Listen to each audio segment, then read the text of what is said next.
جمیل صاحب جو کہ اس ٹرانسمیشن میں ابھی ہمیں جوائن کیا. جی السلام علیکم مولانا طارق جمیل صاحب. جی وعلیکم السلام ورحمۃ اللہ وبرکاتہ. جی السلام علیکم مولانا صاحب. جی وعلیکم السلام ورحمۃ اللہ وبرکاتہ. مولانا صاحب پوری قوم دیکھ رہی ہے یہ ٹرانسمیشن اور پوری دنیا میں، اور سب انتظار کر رہے ہیں کہ سب اکٹھے ہو کے میں نے بھی 1 گھنٹہ دیکھی ہے. جی سب اکٹھے ہو کے متحد ہو کے یکجا ہو کے ایک ساتھ مل کے اللہ کے حضور دعا کریں. خاص ہے کہ یہ بھی فرمائیں کہ احتیاط کیسے کرنی ہے. اس کے حوالے سے آپ کا کہا ہوا پوری قوم بہت دل سے سنے گی اور مانے گی بھی. جی بسم اللہ الرحمن الرحیم والصلاة والسلام علی رسولہ الکریم وعلی آلہ واصحابہ اجمعین. جہاں تک احتیاطی تدابیر کا تعلق ہے وہ تو بہت زیادہ ڈسکس ہو چکی ہیں اور بہت زیادہ اس کو میڈیا نے بھی ماشاءاللہ اس کو ابھارا ہے، اس کو نکھارا ہے، اور اپنے اپنی جگہ پر ہر جگہ اس پر بحث ہو رہی ہے. یہ ہے، میں ایک چھوٹی سی حکایت سناتا ہوں. ہارون رشید کا والد تھا مہدی بن ابو جعفر منصور. اس کے زمانے میں قحط آ گیا اور لوگ بھوکے مرنے لگے، کتے بلیاں بھی کھانے لگے. تو مہدی رات کو لیٹا ہوا تھا تو ایک خادم اسے دبا رہا تھا. تو اس نے اپنے خادم سے کہا کہ کوئی کہانی سناؤ، میں بہت دکھی ہوں رعایا کے لیے. اس نے کہا امیر المومنین، ایک لومڑی جا رہی تھی سفر پہ تو بیٹے کو لے گئی شیر کے پاس کہ تو بادشاہ ہے، اس کو اپنے پاس رکھ لے امانت. اس نے کہا ٹھیک. اس نے اس کو اپنے کندھوں پہ بٹھا لیا اور لیے پھرتا تھا. ایک دن عقاب کی نظر پڑی تو اس نے جھپٹا مارا اور اٹھا کے لے گیا. لومڑی واپس آئی، اس نے آ کر کہا بادشاہ سلامت، میرا بچہ کا وہ تو عقاب لے گیا. کہ میں تو آپ کے حوالے کر کے گئی تھی. تو شیر نے کہا میری بہن، اگر وہ زمین کی جنگل کی آفت ہوتی تو میں لڑ کے دکھاتا، وہ آسمان کی آفت تھی، اس سے کون لڑ سکتا ہے. تو پھر اس نے کہا امیر المومنین، یہ قحط اگر زمین کی آفت ہوتی تو آپ لڑتے، تو اوپر سے آئی آفت ہے، اس سے بات کرو جو اوپر والا ہے تو کام بن جائے گا. اس وقت کی ساری جو تھی ایگریکلچر زراعت وہ ساری بارش پر تھی.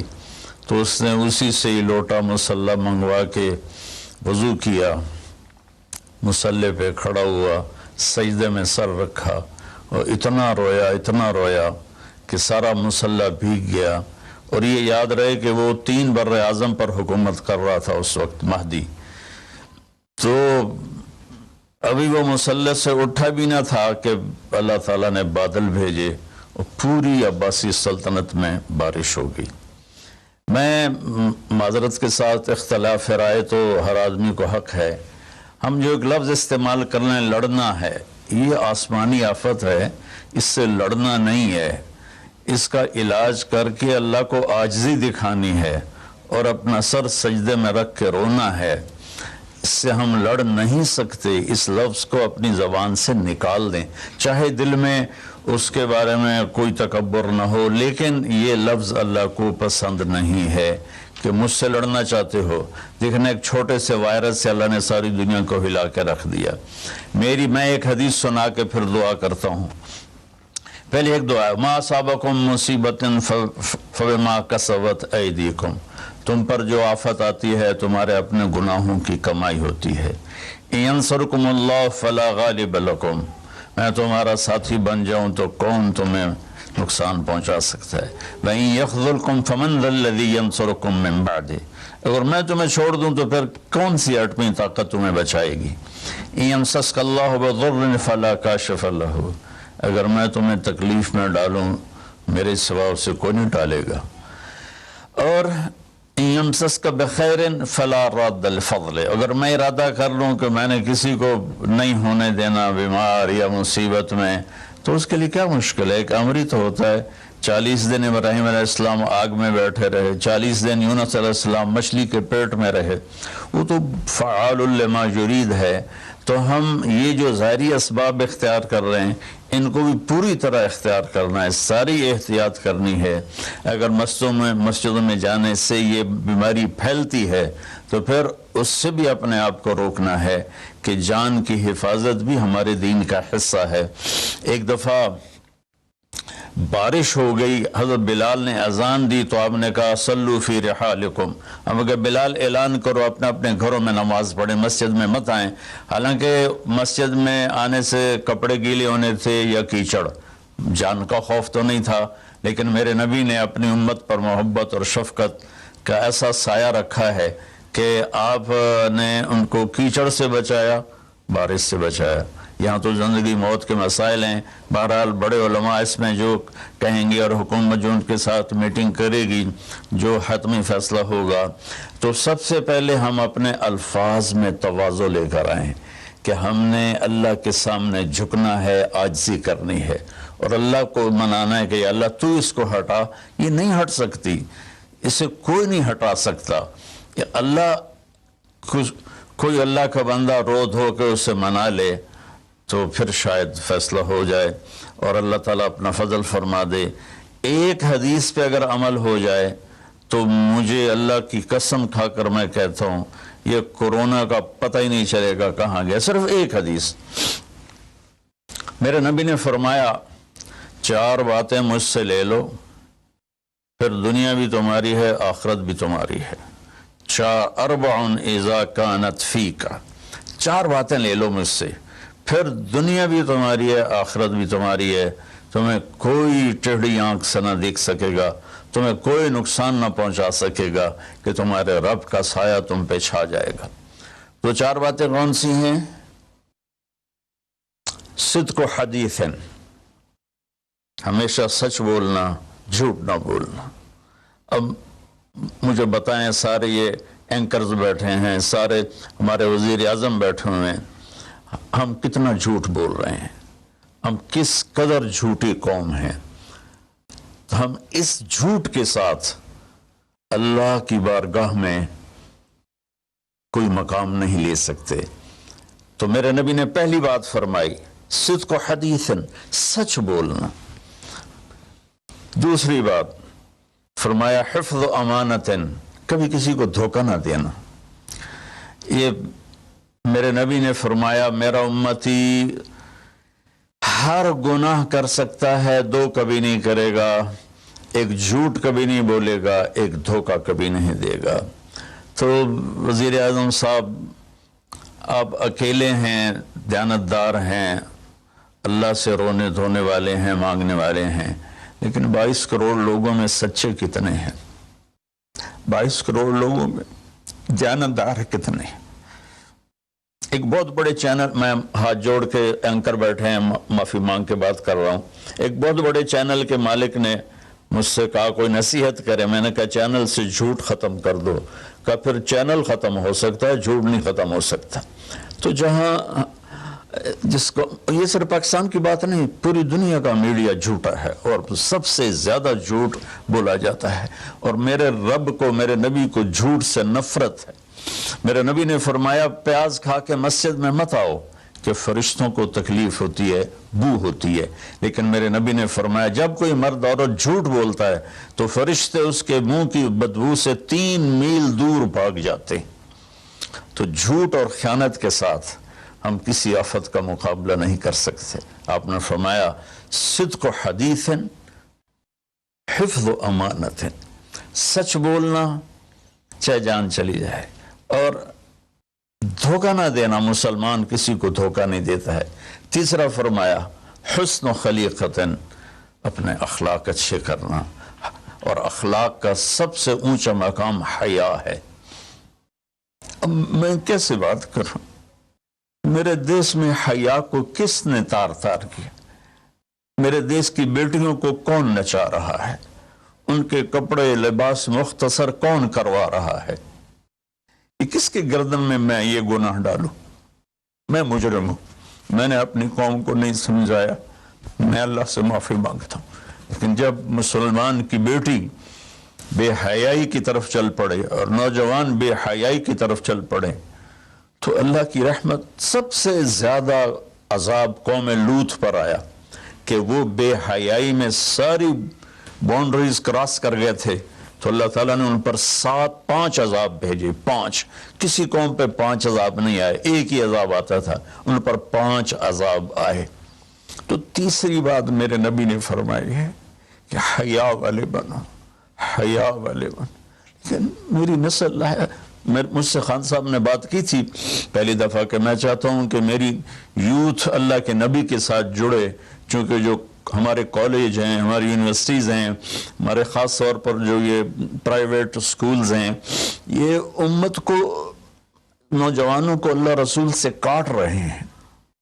تو اللہ تعالیٰ یہ پہلا شخص ہے جس کے لیے میرے دل سے دعا نکلی جب اس نے کہا کہ میں نے آپ کو اس لیے بلایا ہے کہ میری قوم اپنے نبی کے ساتھ کیسے جڑ جائے. میں کیا بتاؤں, جب تک اس بے حیاء کو نہیں ہم روکتے, اور کوئی روک نہیں سکتا ہے, اندر سے نیت نہ ہو. سرنڈا ماڈل اسکول میں میں نے میٹرک کیا ہے, ہمارے ایک وارڈن, میں ہاسٹل میں رہتا تھا, وہ آ گئے, نمازی تھے, انہوں نے نماز کی سختی کر دی, ہم بے وضو جا کے کھڑے ہو کر نماز پڑھ لیتے تھے, بے وضو. کیونکہ ڈنڈا انسان کو انسان نہیں بناتا ہے جب تک انسان اپنے من میں ڈوب کر پا جا سراغ زندگی. تو اگر میرا نہیں بنتا نہ بن, اپنا تو بن. یہ تو اپنے اندر دل دریا سمندروں ڈوبے کون دلاندیاں جانے ہو, وچے بیڑے وچے جھیڑے وچے ونج مہانے ہو. میری قوم جھوٹ چھوڑ دے, میری قوم بددیانتی چھوڑ دے, میری قوم بے حیائی چھوڑ دے. وعفت فی طعمت, آخری بات میرے نبی نے کہا, اور رزق حلال کھاؤ, رزق حلال کھاؤ.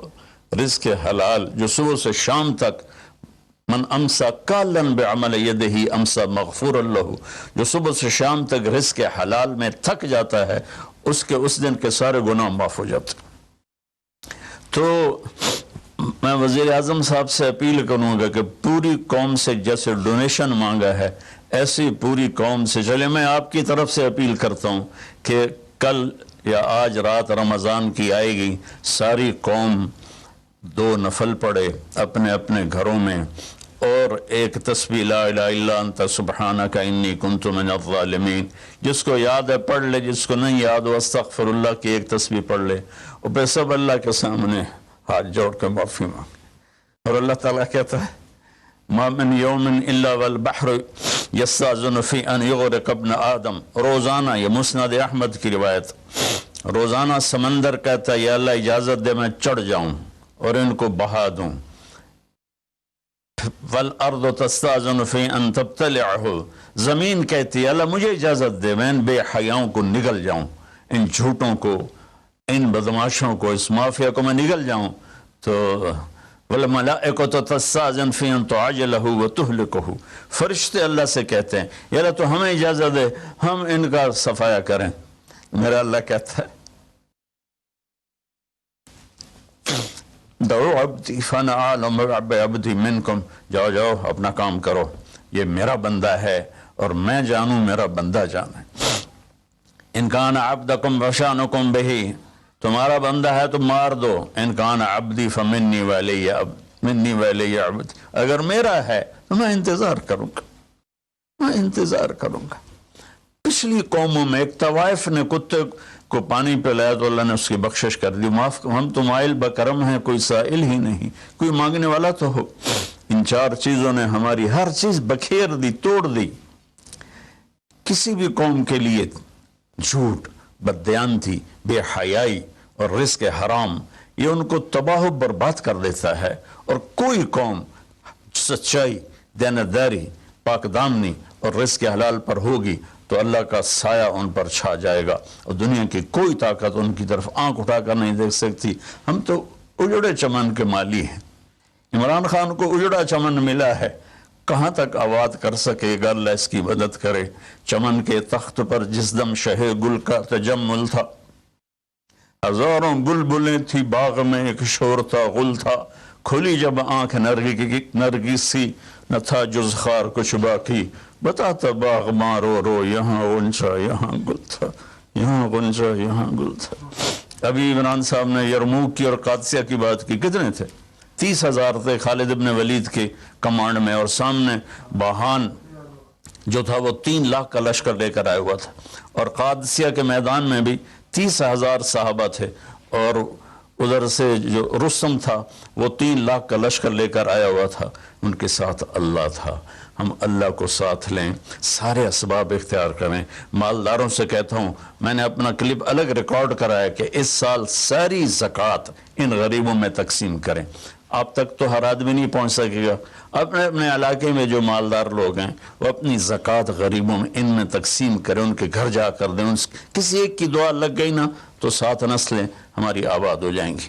تو بس میں معافی چاہتا ہوں، آپ نے مجھے کافی دیر بٹھایا تو میں نے بھی تھوڑا سا آپ کا ٹائم لے لیا۔